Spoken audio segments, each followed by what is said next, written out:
খুশি, খুব খুশি। না খুশি ঠিক আছে, ক্রিকেট খেলার মতো তো খুশি নয়, কিন্তু নতুন জিনিস, শখ, দেখা যাক কি হয়। তো হঠাৎ মাথায় এলো কি করে ফুটবল টিম কিনতে হবে, যখন একটা আইডিয়া কীভাবে মাথায় এলো? এলো মাথায় ফুটবলের প্রতি ভালোবাসা। আর বাঙালির খেলা ফুটবল ছোটোবেলার থেকে শুনে এসেছি, ছোটোবেলা থেকে আগে ফুটবলেই লাথি মেরেছি ক্রিকেট ব্যাট নেওয়ার আগে। তাই ম্যানচেস্টার ইউনাইটেডের খেলা দেখেছি, রিয়াল ম্যাড্রিডের খেলা দেখেছি, অ্যাথলেটিকো ম্যাড্রিডের খেলা দেখেছি, বার্সেলোনার খেলা দেখেছি, আর্সেনাল মাঠে গিয়ে দেখেছি। ওই অ্যাটমসফিয়ার, ওই ওই এনভায়রনমেন্ট দেখে অসাধারণ লেগেছে। ভারতে ক্রিকেট খেলার সময় তো 1 লক্ষ মানুষের সামনেও খেলেছি, ক্যাপ্টেন ছিলাম 1 লক্ষ মানুষের সামনে। ওয়ার্ল্ড কাপে ভারতের পতাকা নিয়ে কেপটাউনে ক্যাপ্টেন হিসেবে ঘুরেছি, কিন্তু এই অ্যাটমসফিয়ার আমি ওই মাঠে দেখে অসাধারণ লেগেছিল। আমি যখন প্রথম 2000 সালে কাউন্টি ক্রিকেট খেলি ল্যাঙ্কাশায়ারের হয়ে, আমার বাড়ি এ ফুটে আর উল্টো ফুটপাতে ছিল ম্যানচেস্টার ইউনাইটেড ক্লাব। আমি প্রতি শনিবার হোম গেম দেখতাম, আর সেখানে এনভায়রনমেন্ট, সেখানে ডেভিড বেকহাম, ডোয়াইট ইয়র্ক, মানে ইটস অ্যান আনরিয়াল এনভায়রনমেন্ট। আইপিএলে মানুষের স্বতঃস্ফূর্ততা দেখেছি, আইপিএলে মানুষের আইপিএল নিয়ে কলকাতা টিম নিয়ে মানুষের ইন্টারেস্ট দেখেছি, সেই থেকেই আর কি। তুমি আর কতভাবে সারপ্রাইজ করবে, মানে সারপ্রাইজ করবে লোকজনকে? সারপ্রাইজ কিছু না, মানে এক এক রকম সময় এক এক রকম ভাবে সারপ্রাইজ কিছু না, নতুনভাবে নতুন কিছু করা আর কি। আমি ওরমই একটা মানুষ। আমার জীবনে আমি এগুলোই পছন্দ করি যে নতুন কিছু করা যায়। দাদাগিরি যখন প্রথম করেছিলাম, প্রথমবার তোমারও মনে থাকবে, তুমি দাদাগিরিতে নিয়ে গেছিলে আমাকে। প্রথমবার যখন আমি স্টুডিওতে পৌঁছই, আমি বাড়িতে এসে বলেছিলাম যে 64টি এপিসোড আমার হবে না, এটা হবে না।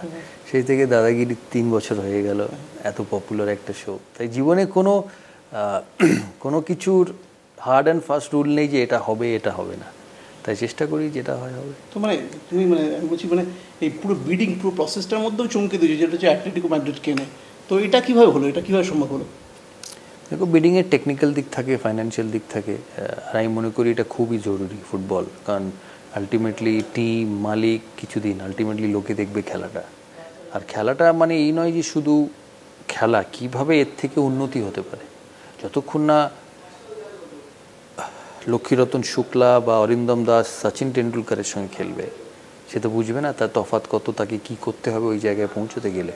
অ্যাজ অ্যান অ্যাক্টার তুমি যদি অমিতাভ বচ্চনের সাথে অ্যাক্টিং না করো, শাহরুখ খানের সাথে অ্যাক্টিং না করো, তুমি বুঝবে না যে ওই লেভেলে পৌঁছতে গেলে কতটা নিজেকে তৈরি করতে হয়। ঠিক তেমনি ফুটবলেও তুমি যদি কস্টা, মেসি, একটা একাদা নয়, কস্টা, মেসি, রনি, এদের সাথে না খেলো, এদেরকে ট্রেনিং না করতে দেখো, তুমি বুঝবেই না বাকিদের সাথে কত ফারাক। তাই অ্যাথলেটিকো ম্যাড্রিড যে তাদের সাপোর্ট নিয়ে, অ্যাবসলিউটলি অ্যাথলেটিকো ম্যাড্রিড যাদের সাপোর্ট নিয়ে আসবে, টেকনিক্যাল নোহাও নিয়ে আসবে, খেলাটা কিন্তু তারাই এগিয়ে নিয়ে যাবে, আর সেটা সবচেয়ে জরুরি। তো তুমি মনে হচ্ছে মানে এই অ্যাথলেটিকো ম্যাড্রিডের সঙ্গে একটা এই টাই আপটার ফলে কলকাতা ফ্র্যাঞ্চাইজিটা অন্তত একটু এটা দারুণ এজে থাকবে আর কি। থাকবে তো বটেই, আর ভবিষ্যতে তুমি দেখো কত বড় টিম ভারতবর্ষে ফুটবলে আছে। এইটা তোমার মনে হচ্ছে মানে এটা এই যে লিগটা তোমার পুরো ফুটবলের সিনারিওটাকে চেঞ্জ করতে পারে? হতে পারে। ফিফা যদি একটু ফ্লেক্সিবল হয়, ফিফার অনেক বাধ্যবাধকতা আছে।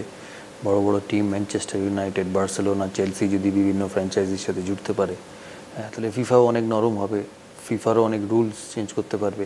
আমরাও চাইবো তাদের বড় বড় প্লেয়াররা এখানে এসে খেলুক সামান্য সময়ের জন্য। তারা সারা বছর ইংলিশ প্রিমিয়ার লিগ খেলে, কেউ লা লিগা খেলে, দেশের হয়ে খেলে, তারা প্রচুর ব্যস্ত। যদি 5টা ম্যাচও খেলে আমাদের প্লেয়ারদের সাথে, প্রচুর তফাৎ হবে। তো তুমি নিজে কবে যাচ্ছ, অ্যাথলেটিকো কবে যাচ্ছ? দেখা যাক, মিগেল আসবে এই মাসে। মিগেল আমাকে মেইল পাঠিয়েছে, প্রেস রিলিজও দেখলাম, মিগেল আসবে এই মাসে, দেখা যাক। তো মানে এটা সামনে ম্যাচ আছে ওদের, 18 তারিখ ম্যাচ আছে বার্সেলোনার সাথে। হ্যাঁ, যাওয়ার ইচ্ছা আছে, দেখা যাক মিগেল কি বলে। আচ্ছা, তো মানে ওরা তো অলরেডি অ্যানাউন্স করে দিয়েছে অ্যাথলেটিকো কলকাতা ইজ বর্ন আর কি। এটা একটা সাংঘাতিক ব্যাপার, মানে সৌরভ গাঙ্গুলির সঙ্গে টাই আপ করতে। সৌরভ গাঙ্গুলি শুধু নয়, সাথে আরও লোক আছে, সঞ্জীব, হর্ষ, উৎসব, এরা সবাই প্রচুর ইনিশিয়েটিভ নিয়েছে এটাকে তৈরি করার। এদের সাপোর্টটা বলো, মানে এরা কীভাবে, মানে কতটা সাপোর্ট, পয়সা লাগানো, স্টেক কেনা, এটা খুব একটা প্রফিটেবল ভেঞ্চার নয়, কিন্তু তাতেও লোকে দিয়েছে, সময়, অর্থ দিয়েছে, আর অনেক টাকা, এই নয় যে সামান্য টাকা।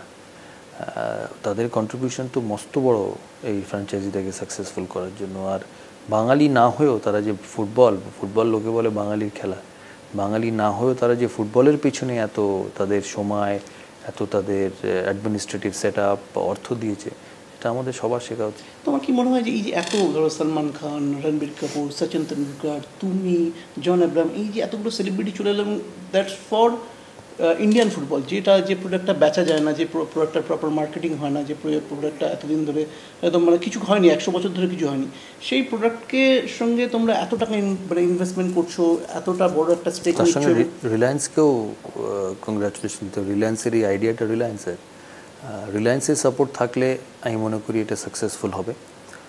এই যে নামগুলো বললে তারা হয়তো মার্কেটিংয়ের দিক দিয়ে হেল্প করতে পারবে, কিন্তু ফুটবলটা হচ্ছে আসল মাঠে, ওই 90 মিনিট ডিপেন্ড করবে এই এই এই লিগটা কতটা সাকসেসফুল হয়।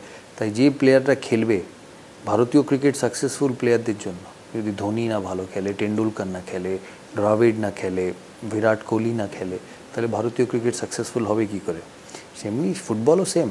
অ্যাথলেটিকো ম্যাড্রিড লোকে যায় কেন? কস্টাকে দেখতে। বার্সেলোনা যায় কেন? মেসিকে দেখতে। রিয়েল ম্যাড্রিড যায় কেন? বেকাম যখন ছিল, ম্যানচেস্টার ইউনাইটেড এত পপুলার কেন? ফার্গুসন, বেকাম, তারা জিততো বলে। Ultimately that's what matters. কলকাতায় খেলা হচ্ছে সৌরভ গাঙ্গুলি ভার্সেস সচিন তেন্ডুলকর, কিরকম হবে ম্যাচটা? আগে ওকে ফুটবলে লাথি মারাটা শেখাতে হবে, তারপরে আগে খেলা শুরু হওয়ার আগে দুজনে কে বলে কিক মেরে গোলে বল পাঠাতে পারে সেটা ডিসাইড হবে, তারপরে ফুটবল নিয়ে কথা হবে। তোমার মনে হচ্ছে মানে হুল্লোড় হচ্ছে আর কি কলকাতার আর কি? দেখা যায়, ফুটবল তো বরাবরই ইস্টবেঙ্গল মোহনবাগান যুব ভারতীদের লোক হয়েছে।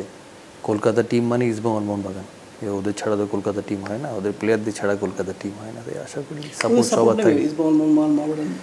দেখা যাক তাদের কি অবস্থা, কিভাবে কি হয়। আজকে তো সবে বিড হয়েছে, ইনিশিয়াল কিভাবে সাপোর্ট নেওয়া যায় কি না। সাপোর্ট তো থাকবেই, তাদের প্লেয়াররা খেলবে আমাদের, এর থেকে আর বড় সাপোর্ট কি হবে? না আমি বলছি এটা মোরাল সাপোর্ট। আমি যদি বলছি ধরো একটা কলকাতার টিম, নিশ্চয়ই ক্রিকেটেও যেরকম হয়, মোহনবাগানের ক্রিকেটার ইস্টবেঙ্গলের ক্রিকেটার বাংলার হয়ে খেলে, বাংলার ক্রিকেটার দেশের হয়ে খেলে, ইটস অল ইন্টারলিঙ্কড।